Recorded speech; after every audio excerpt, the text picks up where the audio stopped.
এই ভিডিওতে আমি তোমাদের লাইক অপারেটরের আরেকটা ব্যবহার বা উদাহরণ দেখাবো। লক্ষ্য করো, এখানে আমি একটা MySQL স্টেটমেন্ট লিখেছি বা নির্দেশ লিখেছি। সিলেক্ট EMPID নেম ডেজিক, অর্থাৎ আমি EMPID নেম এবং ডেজিক ফিল্ড সিলেক্ট করতে চাইছি বা দেখতে চাইছি ফ্রম এমপ্লয়ি, অর্থাৎ এমপ্লয়ি টেবিল থেকে। হোয়ার ডেজিক like single quotation start percentage FIC percentage single quotation closed semicolon.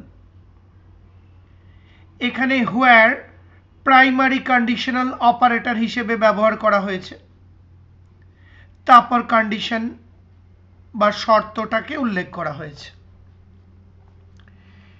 Like operator এক্ষেত্রে কি করবে, ডেজিক ফিল্ডে যে ভ্যালুগুলো রয়েছে সেখানে যেখানে যেখানে FIC এই তিনটি ক্যারেক্টার পাশাপাশি রয়েছে সেই রেকর্ডগুলিকে নিষ্কাশন করবে বা বের করে নিয়ে আসবে। আবার বলছি, লাইক অপারেটর এক্ষেত্রে ডেজিক ফিল্ডের মধ্যে যে ভ্যালুগুলো রয়েছে বা ডেজিগনেশনসগুলো রয়েছে সেই ভ্যালুগুলোর যে ভ্যালুতে FIC এই তিনটি ক্যারেক্টার পাশাপাশি রয়েছে সেই রেকর্ডগুলোকে বার করে নিয়ে আসবে।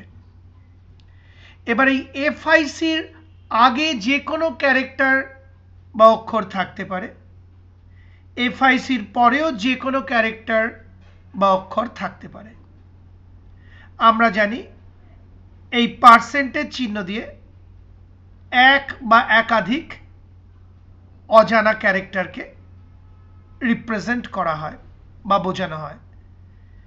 তার মানে FIC এই তিনটি ক্যারেক্টার পাশাপাশি থাকবে, তার আগে এক বা একাধিক যে কোনো ক্যারেক্টার হতে পারে, পরেও এক বা একাধিক যে কোনো ক্যারেক্টার হতে পারে। তারপর সেমিকোলন লিখে এন্টার প্রেস করেছি। এই আউটপুটটা লক্ষ্য করো, তিনখানা রেকর্ড শো করছে, তাদের EMPID নেম আর ডেজিগনেশন এসেছে আউটপুট হিসেবে। এবার ডেজিগনেশন ফিল্ডের আউটপুটটা দেখো, FIC এই তিনটেই ভ্যালুতে FIC পাশাপাশি রয়েছে, অর্থাৎ অফিসার শব্দটিতে FIC পাশাপাশি এই তিনটি ক্যারেক্টার রয়েছে। আগে যাই থাকুক, এই যে দেখো আগে যাই থাকুক, মাঝখানে তিনটে অক্ষর হচ্ছে FIC,